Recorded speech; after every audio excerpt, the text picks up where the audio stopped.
Hey guys, welcome to government jobs Gyan YouTube channel. Guys, आज की इस वीडियो में हम बात करेंगे इंडियन ओवरसीज बैंक के new recruitment notification online form apply process के बारे में। जी हाँ दोस्तों, इंडियन ओवरसीज बैंक ने स्पेशलिस्ट ऑफिसर के 127 खाली पदों को भरने के लिए नोटिफिकेशन रिलीज किया हुआ है। लास्ट डेट की अपडेट है, केवल 2 दिन शेष रह गए हैं। आप जल्द से जल्द अपने फॉर्म अप्लाई कर लें। कैसे यहाँ पर आप इस भर्ती में पार्टिसिपेट करने के लिए अपने फॉर्म अप्लाई कर सकते हो बिना कोई मिस्टेक किए हुए, इसकी पूरी जानकारी हम आपको स्टेप बाय स्टेप रजिस्ट्रेशन से लेकर प्रिंट तक इस वीडियो में देंगे। बस आपको इस वीडियो को स्किप के बिना शुरू से लेकर एंड तक देखना है। उसके बाद वीडियो पसंद आए तो इसे लाइक और शेयर कर दे। चैनल पर नए हो तो इसे सब्सक्राइब कर ले। अंतिम समय में कैसे यहाँ पर आपको अपना फॉर्म अप्लाई करना है जिससे आपका फॉर्म रिजेक्ट ना हो, इसकी पूरी जानकारी देंगे। साथ ही साथ कैसे आपको अपनी क्वालिफिकेशन देनी है, कैसे आपको अपना लाइव फोटो कैप्चर करना है, डॉक्यूमेंट अपलोड करने हैं, पूरी जानकारी आपको इस वीडियो में दी जाएगी। बस आपको एंड तक हमारे साथ इस वीडियो में बने रहना है। तो बिना कोई वक्त गंवाए चलिए शुरू करते हैं। आपको इस वीडियो के डिस्क्रिप्शन बॉक्स में हमारी वेबसाइट ind-sarkari-naukri.in के इस पेज का लिंक मिल जाएगा। यहाँ पर आपको इस भर्ती के रिगार्डिंग सभी डिटेल्स प्रोवाइड कर दी गई है। इंडियन ओवरसीज बैंक ने स्पेशलिस्ट ऑफिसर के 127 खाली पदों को भरने के लिए नोटिफिकेशन रिलीज किया हुआ है। आप 3 अक्टूबर 2025 तक अपने फॉर्म अप्लाई कर सकते हैं। लास्ट डेट की अपडेट है, केवल 2 दिन शेष रह गए हैं। आप जल्द से जल्द अपने फॉर्म अप्लाई कर ले। लास्ट डेट का वेट बिल्कुल न करें, अंतिम समय में कोई भी टेक्निकल प्रॉब्लम हो सकती है। आकर्षक सैलरी पैकेज आपको इस पोस्ट के लिए प्रोवाइड कराया जाएगा। ग्रेजुएट डिग्री धारक B Tech, M Tech, CA या फिर अन्य इनके इक्विवेलेंट डिग्री धारक कैंडिडेट एलिजिबल हैं, अप्लाई कर सकते हैं। 18 से 35 साल आपकी आयु सीमा रखी गई है। जनरल ओबीसी ईडब्ल्यूएस के लिए 1000 फीस है। एससी एसटी पीएच के लिए 175 रुपये फीस है, जो कि आप ऑनलाइन मोड से जमा करा सकते हो। सिलेक्शन आपका ऑनलाइन एग्जाम और इंटरव्यू के आधार पर होगा। आप ऑल इंडिया से ऑनलाइन मोड में इस भर्ती के लिए अप्लाई कर सकते हो। उसके लिए आपको इस पेज को नीचे स्क्रॉल डाउन करते हुए इंपॉर्टेंट लिंक सेक्शन में आना है। ऑफिशियल नोटिफिकेशन पीडीएफ लिंक पर क्लिक करके इस भर्ती के नोटिफिकेशन को ओपन कर लेना है और इसमें से आपको पूरी डिटेल रीड कर लेनी है। यहाँ पर आपको सभी डिटेल्स प्रोवाइड कर दी गई है, जैसे कि क्या पोस्ट का नाम है, कितनी उसके लिए नंबर ऑफ वैकेंसीज है, किस कैटेगरी के लिए कितनी वैकेंसीज है, कैसे आप अप्लाई कर सकते हो, कब से कब तक आप अप्लाई कर सकते हो, क्या आपका एलिजिबिलिटी क्राइटेरिया होना चाहिए। पूरी जानकारी आपको इस नोटिफिकेशन में दे दी गई है। आप सभी डिटेल्स यहाँ से रीड करें, उसके बाद अपने फॉर्म अप्लाई कर लें। फॉर्म अप्लाई करने के लिए भी आपको हमारी वेबसाइट के इसी पेज पर ही अप्लाई ऑनलाइन का लिंक दिया गया है। जैसे ही आप इस लिंक पर क्लिक करेंगे, आपके सामने इंडियन ओवरसीज बैंक का ये पोर्टल ओपन होगा। यहाँ पर अगर आपने पहले से रजिस्ट्रेशन कर रखा है तो आपको अपना रजिस्ट्रेशन नंबर एंटर करना है, अपना पासवर्ड आपको एंटर करना है और यहाँ पर आपको ये कैप्चा कोड इस बॉक्स में एंटर करना है और फिर सबमिट के इस ऑप्शन पर क्लिक करते हुए अपने डैशबोर्ड में लॉगिन करके अपना फॉर्म अप्लाई कर लेना है। और अगर आप इस भर्ती के लिए फर्स्ट टाइम अप्लाई करने जा रहे हो तो सबसे पहले यहाँ पर आपको अपना रजिस्ट्रेशन करना होगा। उसके लिए आपको click here for new registration की टैब दी गई है, आप इस पर क्लिक करें और अपनी डिटेल्स प्रोवाइड करते हुए अपना रजिस्ट्रेशन कर लें। यहाँ पर आपको अपनी बेसिक इन्फॉर्मेशन देते हुए अपना रजिस्ट्रेशन कंप्लीट कर लेना है। सबसे पहले यहाँ पर आपको अपना फर्स्ट नेम एंटर करना है, उसे एक बार फिर से एंटर करके आपको कंफर्म कर लेना है। फिर अगर आपका मिडिल नेम लास्ट नेम है तो आप एंटर करके उन्हें कंफर्म कर ले, नहीं है तो मिडिल नेम लास्ट नेम के कॉलम्स आप खाली छोड़ सकते हैं। फिर यहाँ पर आप जो नाम प्रोवाइड कराएंगे उसके अकॉर्डिंग आपको आपका कंप्लीट नेम शो कर दिया जाएगा। उसके बाद यहाँ पर आपको अपना मोबाइल नंबर एंटर करना है, उसे एक बार फिर से एंटर करके कंफर्म कर लेना है। कोई अल्टरनेट मोबाइल नंबर है तो वो आप एंटर कर दें, नहीं है तो इस कॉलम को भी आप खाली छोड़ सकते हैं। फिर यहाँ पर आपको अपनी ईमेल आईडी के शुरू के कैरेक्टर एंटर करने हैं और उसके बाद यहाँ पर आपको इस कॉलम में से अपनी ईमेल आईडी का डोमेन सेलेक्ट कर लेना है जिस पर आपकी ईमेल आईडी है, जैसे कि जीमेल, हॉटमेल या फिर live.com, आप जिस पर भी आपकी आईडी है वो डोमेन आप सेलेक्ट करें। उसके बाद यहाँ पर आपको अपना कंप्लीट ईमेल आईडी टाइप करना है। फिर आपको ये कैप्चा कोड इस बॉक्स में एंटर करना है और उसके बाद सेव एंड नेक्स्ट के इस ऑप्शन पर क्लिक कर देना है। इस तरह से यहाँ पर आपका रजिस्ट्रेशन सक्सेसफुली कंप्लीट हो चुका है। आपको टॉप पर ही एक रजिस्ट्रेशन नंबर और पासवर्ड प्रोवाइड कर दिया गया है। वही रजिस्ट्रेशन नंबर और पासवर्ड आपके रजिस्टर्ड मोबाइल नंबर और ईमेल आईडी पर भी सबमिट कर दी गई है। आपको इसे केयरफुली नोट डाउन करके रख लेना है फ्यूचर यूज के लिए। और गाइस, यहाँ पर अब आपको अपना पासपोर्ट साइज फोटो अपलोड करना है, अपना लाइव फोटो आपको कैप्चर करना है और अपने सिग्नेचर सिग्नेचर आपको यहाँ पर अपलोड करने हैं। इनके लिए आपको गाइडलाइन दी गई है। यहाँ पर आप guideline for scanning the photograph and signature, आप इस लिंक पर क्लिक करें, आपके सामने पीडीएफ ओपन होगी। इसमें यहाँ पर आपको गाइडलाइंस प्रोवाइड कर दी गई है कि किस डॉक्यूमेंट को आपको कितने साइज में और कैसे अपलोड करना है। आपको इसे रीड करना है और उसके बाद अपने डॉक्यूमेंट यहाँ पर आपको अपलोड कर देने हैं। यहाँ पर आपका जो फोटो होगा उसकी डायमेंशन 4.5 सेंटीमीटर इंटू 3.5 सेंटीमीटर होनी चाहिए और उसका साइज 20 KB से 50 KB के बीच में होना चाहिए। जेपीजी या फिर जेपीजी फॉर्मेट में यहाँ पर आपको अपना passport size colour photo upload करना है। उसके बाद आपको अपना जो फोटो कैप्चर करना है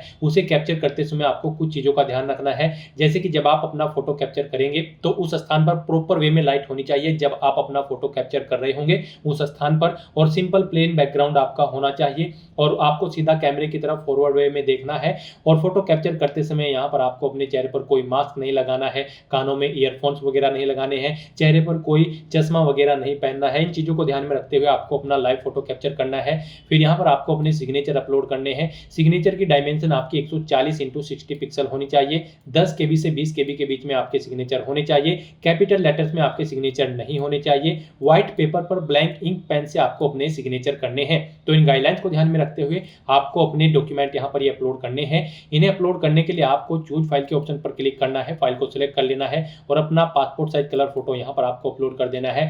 फिर यहाँ पर आपको कैप्चर फोटो के ऑप्शन पर क्लिक करके अपना लाइव फोटो कैप्चर कर लेना है, या फिर फोटो कैप्चर करने के लिए आपके पास यहाँ पर एक और ऑप्शन है, आप क्लिक हियर टू स्कैन के इस ऑप्शन पर क्लिक करें। ये QR कोड आपको शो होगा, इसे आप अपने मोबाइल से स्कैन करें और अपना फोटो कैप्चर कर लें। फिर यहाँ पर आपको इस चेकबॉक्स को ओके करना है। उसके बाद आपको अपने सिग्नेचर अपलोड करने हैं। उसके लिए आपको चूज फाइल के इस ऑप्शन पर क्लिक करना है, फाइल को सिलेक्ट कर लेना है और अपने सिग्नेचर यहाँ पर आपको अपलोड कर देने हैं। फिर आपको इस चेकबॉक्स को ओके करना है और गाइस फिर आपको यहाँ पर नेक्स्ट के इस ऑप्शन पर क्लिक कर देना है। नेक्स्ट आपके सामने कुछ इस तरह से इंटरफेस ओपन होगा। अब यहाँ पर आपको अपनी बेसिक डिटेल देनी है। सबसे पहले यहाँ पर आपको Indian Overseas bank specialist officer की पोस्ट सेलेक्ट करनी है। आप जिस पोस्ट के लिए यहाँ पर अप्लाई करना चाहते हैं स्पेशलिस्ट ऑफिसर की, आप यहाँ पर ऑप्शन सेलेक्ट करें। उसके बाद आप अपनी कैटेगरी सेलेक्ट करें। फिर यहाँ पर आपसे पूछा गया कि क्या आप person with benchmark disability candidate हैं और आपकी डिसेबिलिटी 40% से अबव है, अगर है तो आप यस करें। डिसेबिलिटी का टाइप सेलेक्ट करें। फिर यहाँ पर आप अपनी सब टाइप ऑफ डिसेबिलिटी सेलेक्ट करें। इस तरह से आपको अपनी डिसेबिलिटी की डिटेल यहाँ पर देनी होगी। नहीं है अगर आप बेंचमार्क डिसेबिलिटी कैंडिडेट तो आप नो ऑप्शन सेलेक्ट कर लें, आगे की फिर डिटेल्स आपको प्रोवाइड नहीं करानी होगी। फिर यहाँ पर आपसे पूछा गया कि क्या आप person with specified disability covered करते हैं under the definition section 2S के, अगर करते हैं तो यस करें और फिर उसकी डिटेल दें। नहीं करते हैं तो आप नो ऑप्शन सेलेक्ट करें। फिर यहाँ पर आपसे पूछा गया है कि क्या आप 1984 के दंगों के प्रभावित हैं, अगर हैं तो यस करें, नहीं तो नो ऑप्शन सेलेक्ट करें। फिर आपसे पूछा गया कि क्या आप एक सर्विसमैन या फिर कमीशन ऑफिसर हैं, अगर हैं तो यस करेंगे और फिर उसकी डिटेल देंगे। नहीं है तो नो ऑप्शन आप सेलेक्ट कर लेंगे। फिर यहाँ पर आपसे पूछा गया है आप किस रिलीजन से बिलोंग करते हैं, आप अपना रिलीजन सेलेक्ट करें। माइनॉरिटी कम्युनिटी के अंतर्गत आते हैं तो यस करें, नहीं तो नो ऑप्शन सेलेक्ट करें। अपनी नेशनलिटी सेलेक्ट करें। फिर अपने एग्जाम सेंटर यहाँ पर आप सेलेक्ट कर लें। उसके बाद गाइड यहाँ पर आपको अपनी पर्सनल डिटेल देनी है। यहाँ पर आप अपनी डेट ऑफ बर्थ सेलेक्ट करें। उसके बाद अपना जेंडर सेलेक्ट करें। फिर यहाँ पर आपसे पूछा गया है कि क्या आपके जुड़वा भाई बहन हैं, अगर हैं तो यस करें, उनका जेंडर सेलेक्ट करें और उनका नाम यहाँ पर दें। नहीं है तो आप नो ऑप्शन सेलेक्ट कर लें। अपना मैरिटल स्टेटस सेलेक्ट करें, आप मैरिड हो, अनमैरिड हो, विडो हो या फिर डाइवोर्स। उसके बाद यहाँ पर आपको अपने फादर का नाम एंटर करना है, अपनी मदर का नाम एंटर करना है और उसके बाद फिर यहाँ पर आपको अपना कोरोस्पोंडेंस एड्रेस एंटर करना है। यहाँ पर आप अपना कोरोस्पोंडेंस एड्रेस एंटर करें। फिर आप अपना परमानेंट एड्रेस यहाँ पर एंटर करें और अगर आपका परमानेंट एड्रेस आपके कोरोस्पोंडेंस एड्रेस के अकॉर्डिंग सेम है तो आप इस चेकबॉक्स को ओके कर दें। ऑटोमेटिकली आपका परमानेंट एड्रेस आपके कोरोस्पोंडेंस एड्रेस के अकॉर्डिंग फिल हो जाएगा। उसके बाद यहाँ पर आपको अपना GST इनवॉइसिंग एड्रेस सेलेक्ट कर लेना है। आप इस भर्ती प्रोसेस के दौरान जिस एड्रेस पर कम्युनिकेट करना चाहते हैं वो एड्रेस आप सेलेक्ट कर लें। फिर यहाँ पर आपको आपकी कैटेगरी के अकॉर्डिंग एप्लीकेशन फीस का अमाउंट देखने को मिल जाएगा। इस तरह से अपने सभी डिटेल्स यहाँ पर फिल करने के बाद फिर आपको वैलिडेट योर डिटेल के इस ऑप्शन पर क्लिक करके अपनी ये सभी डिटेल्स वैलिडेट कर लेनी है और फिर आपको सेव एंड नेक्स्ट के इस ऑप्शन पर क्लिक कर देना है। नेक्स्ट यहाँ पर आपको अपनी क्वालिफिकेशन, एक्सपीरियंस और लैंग्वेजेस की डिटेल प्रोवाइड करनी है। गाइज इस भर्ती में पार्टिसिपेट करने के लिए आप ऑफिशियल नोटिफिकेशन में से चेकआउट कर सकते हो कि Indian Overseas bank specialist officer की किस पोस्ट पर अप्लाई करने के लिए क्या आपकी क्वालिफिकेशन और एक्सपीरियंस होना चाहिए। जैसे कि यहाँ पर अगर आप मैनेजर ऑडिट के लिए अप्लाई कर रहे हैं तो आपको 2 से 3 साल का एक्सपीरियंस होना चाहिए। और यहाँ पर गाइज आपके पास MCA MSc कंप्यूटर साइंस या फिर BTech की डिग्री होनी चाहिए इंफॉर्मेशन टेक्नोलॉजी में या फिर कंप्यूटर साइंस या फिर इलेक्ट्रॉनिक्स में। यहाँ से आप चेकआउट कर सकते हो कि किस पोस्ट पर अप्लाई करने के लिए क्या आपका एलिजिबिलिटी क्राइटेरिया होना चाहिए। यहाँ पर आपको ऑफिशियल नोटिफिकेशन में सभी पोस्ट का एक्सपीरियंस और उसकी रिक्वायर्ड एलिजिबिलिटी क्राइटेरिया प्रोवाइड कर दी गई है। जैसे कि अगर आप मैनेजर सिविल के लिए अप्लाई कर रहे हैं तो यहाँ पर आपके पास BTech की डिग्री होनी चाहिए सिविल इंजीनियरिंग में और आपको 3 साल का एक्सपीरियंस होना चाहिए कंस्ट्रक्शन में या फिर maintenance of multi storeyed commercial में। तो यहाँ से आप चेकआउट कर सकते हो ऑफिशियल नोटिफिकेशन में से कि आप किस पोस्ट पर अप्लाई करने के लिए आपका क्या एलिजिबिलिटी क्राइटेरिया होना चाहिए। यहाँ पर आपको ऑफिशियल नोटिफिकेशन में सभी डिटेल्स प्रोवाइड कर दी गई है। तो यहाँ पर आने के बाद अब आपको अपनी क्वालिफिकेशन की डिटेल प्रोवाइड करनी है। सबसे पहले यहाँ पर आपको अपनी पोस्ट सेलेक्ट करनी है। ग्रेजुएशन आपने किस में की है, आप पास आउट BTech या फिर ME MTech, आप अपने अकॉर्डिंग यहाँ पर अपनी क्वालिफिकेशन सेलेक्ट करें। उसके बाद यहाँ पर आपको पासिंग डेट सेलेक्ट करनी है, कितने % मार्क्स आपने ऑब्टेन किए हैं वो आपको एंटर करने हैं। आपकी फर्स्ट क्लास आई है, सेकंड है या फिर पास आउट है, आप अपने अकॉर्डिंग ऑप्शन सेलेक्ट करें। उसके बाद अगर आपने पोस्ट ग्रेजुएशन कर रखी है तो वो यहाँ पर आप सिलेक्ट करें किस में आपने पोस्ट ग्रेजुएशन की है, कब पास आउट की है, कितने % मार्क्स है, क्या आपकी डिवीजन है फर्स्ट सेकंड या फिर आप पास आउट है। आप यहाँ पर अपनी पोस्ट ग्रेजुएशन की डिटेल भी दे सकते हैं। उसके बाद कोई प्रोफेशनल क्वालिफिकेशन या सर्टिफिकेट या फिर कोई अन्य क्वालिफिकेशन अगर आपने कर रखी है तो उसकी डिटेल भी सेम आप ऐसे ही यहाँ पर प्रोवाइड करा सकते हैं। फिर यहाँ पर आप जिस भी पोस्ट के लिए अप्लाई कर रहे हैं उसके अकॉर्डिंग यहाँ पर आपसे पूछा जाएगा कि क्या आपको यहाँ पर इन डिसिप्लिन में इतने साल का एक्सपीरियंस है। तो अगर आपको एक्सपीरियंस है तो आप यस करेंगे, नहीं है तो आप नो ऑप्शन सेलेक्ट करेंगे। इनमें से आपको चेकआउट कर लेना है। जिस भी पोस्ट के लिए आप अप्लाई कर रहे हैं उसके अकॉर्डिंग आपका एक्सपीरियंस होना रिक्वायर्ड है। तो यहाँ पर आप अपने अकॉर्डिंग अपना एक्सपीरियंस सेलेक्ट करें। उसके बाद यहाँ पर आप एक्सपीरियंस की डिटेल प्रोवाइड कराएं। और जिस पोस्ट पर अप्लाई करने के लिए एक्सपीरियंस रिक्वायर्ड नहीं है तो फिर यहाँ पर आपको अपने एक्सपीरियंस को देने की जरूरत नहीं होगी। और जिसके लिए एक्सपीरियंस देना है उसके लिए आपको कुछ इस तरह से अपना एक्सपीरियंस देना होगा। सबसे पहले यहाँ पर आपको अपना नाम देना होगा, फिर आपको अपनी डेजिग्नेशन देनी होगी, जिस पोस्ट पर आप कार्यरत थे, फिर कब से कब तक आप कार्यरत थे वो डेट यहाँ पर आप सिलेक्ट कर लें। नेचर ऑफ ड्यूटी दें, जॉब छोड़ चुके हैं तो उसे छोड़ने का कारण दें। इन डेट के अकॉर्डिंग यहाँ पर आपके एक्सपीरियंस का टाइम पीरियड कैलकुलेट करके आपको शो कर दिया जाएगा। एक से ज्यादा जगह वर्किंग एक्सपीरियंस है तो आप ऐड मोर के इस ऑप्शन पर क्लिक करें। सेम ऐसी ही एक और रो यहाँ पर ऐड होगी और उसमें आप अपने एक्सपीरियंस की डिटेल प्रोवाइड करा दें। इस तरह से यहाँ पर आपको अपने एक्सपीरियंस की डिटेल प्रोवाइड करा देनी है। फिर यहाँ पर आपको अपनी लैंग्वेजेस की डिटेल प्रोवाइड करनी है। गाइड यहाँ पर आपको कम से कम हिंदी लैंग्वेज आनी जरूरी है, उसे आपको रीड राइट और स्पीक आना जरूरी है। उसके बाद आप जो भी लैंग्वेज जानते हैं इंग्लिश उर्दू, आप उनकी डिटेल यहाँ पर प्रोवाइड करा सकते हैं। नहीं जानते हैं तो इन कॉलम को आप खाली छोड़ सकते हैं। इस तरह से अपनी क्वालिफिकेशन, एक्सपीरियंस और लैंग्वेज की डिटेल प्रोवाइड करने के बाद फिर आपको वैलिडेट योर डिटेल के इस ऑप्शन पर क्लिक करके अपनी सभी डिटेल्स वैलिडेट कर लेनी है। और उसके बाद फिर आपको यहाँ पर सेव एंड नेक्स्ट के इस ऑप्शन पर क्लिक कर देना है। फिर यहाँ पर आपने पीछे अब तक जो डिटेल प्रोवाइड कराई है उसका पूरा प्रीव्यू आपको शो कर दिया गया है। आपको सभी डिटेल्स यहाँ पर केयरफुली चेकआउट करनी है। पेज को नीचे स्क्रॉल डाउन करना है, डिक्लेरेशन सेक्शन में आना है, आई एग्री के इस चेकबॉक्स को ओके करना है और उसके बाद गाइड फिर आपको कंप्लीट रजिस्ट्रेशन के स्टेप पर क्लिक कर देना है। नेक्स्ट यहाँ पर आपको अपने डॉक्यूमेंट अपलोड करने हैं। यहाँ पर आपको अपना लेफ्ट थंब इंप्रेशन और hand written declaration document upload करना है। इनके लिए भी आपको गाइडलाइन दी गई है। आप गाइडलाइन फॉर डॉक्यूमेंट अपलोड के लिंक पर क्लिक करें, आपके सामने यही गाइडलाइन की PDF ओपन होगी। यहाँ से आप चेकआउट कर सकते हो। आपका जो लेफ्ट थंब इंप्रेशन है उसकी डायमेंशन यहाँ पर 240 × 240 पिक्सल होनी चाहिए।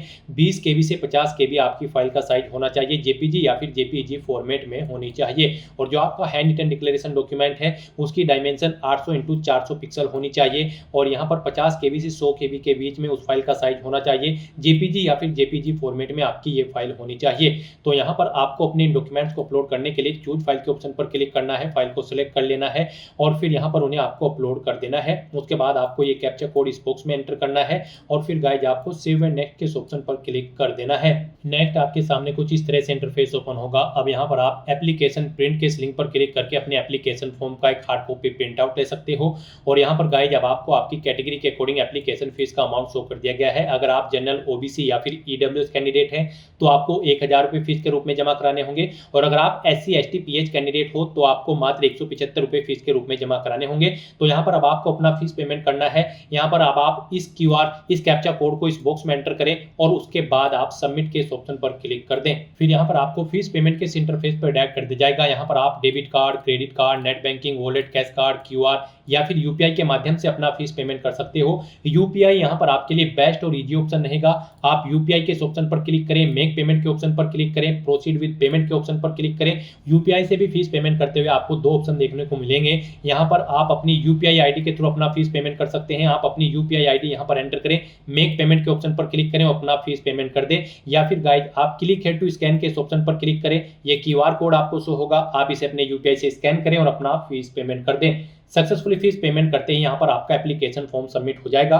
उसके बाद आपको अपने एप्लीकेशन फॉर्म का एक हार्ड कॉपी प्रिंट आउट ले लेना है फ्यूचर यूज के लिए, फ्यूचर रेफरेंस के लिए।